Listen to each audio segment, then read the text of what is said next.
One of the things I'm loving about the book of Ecclesiastes is that it just kind of tells life as it is.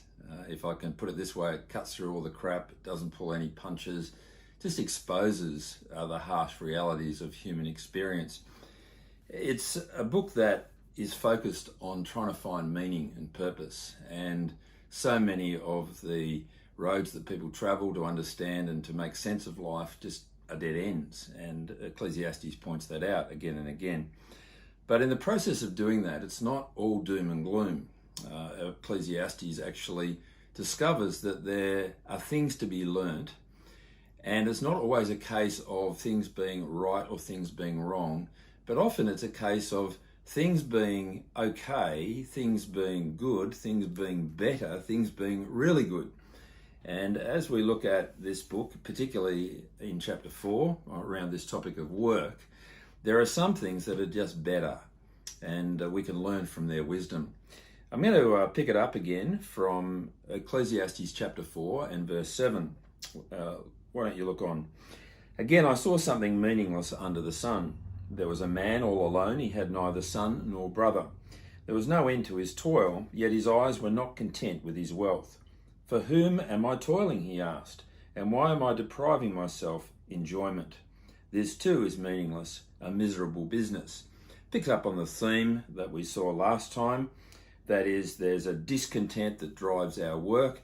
But when somebody's all alone, perhaps they've got no family, they've got no siblings, they've got no children, who's actually going to get what they've worked for? I mean, and what's the point of all of their work? They're not doing it for family, so why wear themselves out? But then he goes on to talk about the value of relationship, the value of being with others. Isolation is not what God intended for us. In fact, the first thing that is not good in the Bible, in chapter 2 of Genesis, is it was not good for the man to be alone. And so God made a suitable companion for the man. He made the woman. But come back to Ecclesiastes chapter 4, and I'll read from verse 9.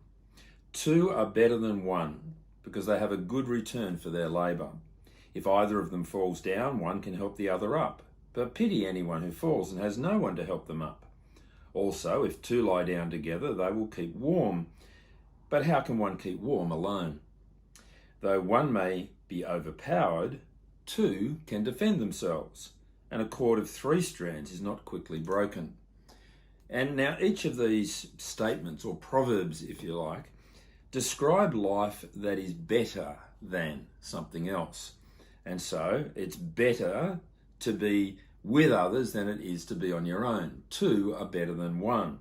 And the first reason that's given for this is they have a better return on their labour. You can just be more productive. You can be more fruitful. You can achieve more. There can be a synergy that creates a better outcome. And I think that's a basic principle of life, isn't it? It's better to do things with others than to do things on your own.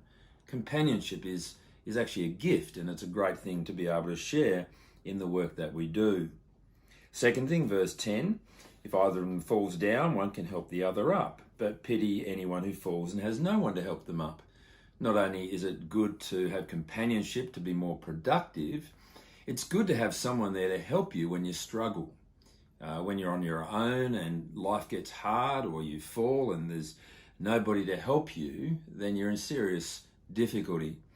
My elderly mother-in-law and more recently my father have both had devices that will send a signal if they fall or if they get themselves into trouble, because living on their own, they need the support of those around about them.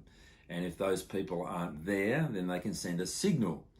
You see, it's a good thing to have others in our lives to be able to help us when we struggle. Verse 11, companionship and comfort. If two lie down together, they'll keep warm. But how can one keep warm alone? There is comfort in relationship. And I guess the idea of lying down together kind of points us to the relationship of marriage, where a husband and a wife are able to give comfort and support and encouragement and tenderness to each other. And then verse 12, though one may be overpowered, two can defend themselves.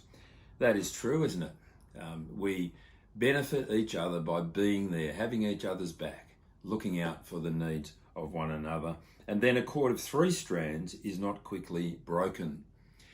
There's something valuable in relationship.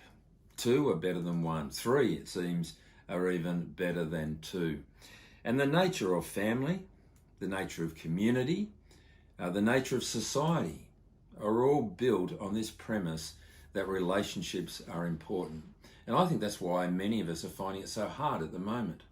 At a time of social distancing, social isolation, being physically apart from others, we're actually missing more than we've realised we would. The support, the love, the companionship, the touch, the face-to-face communication, the time that we spend with others. And so we're reminded in this word of Ecclesiastes of what God gives us in relationship and how good that is. Indeed, I think there's some other things that we could learn from this as well.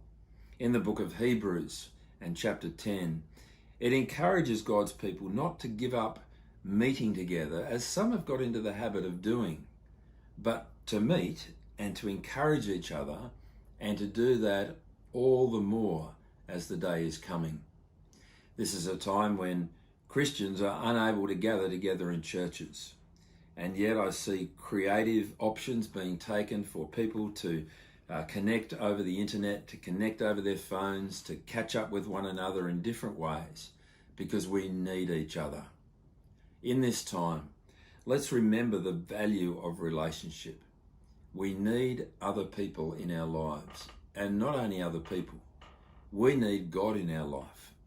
A cord of 3 strands is not quickly broken. Maybe it's hinting at the fact that a husband united together with a wife is a good thing, but an even better thing is a marriage that is focused on the 3rd relationship, and that is with God himself through Jesus Christ. Friends, let's value relationship, and above all, let's value the relationship with God.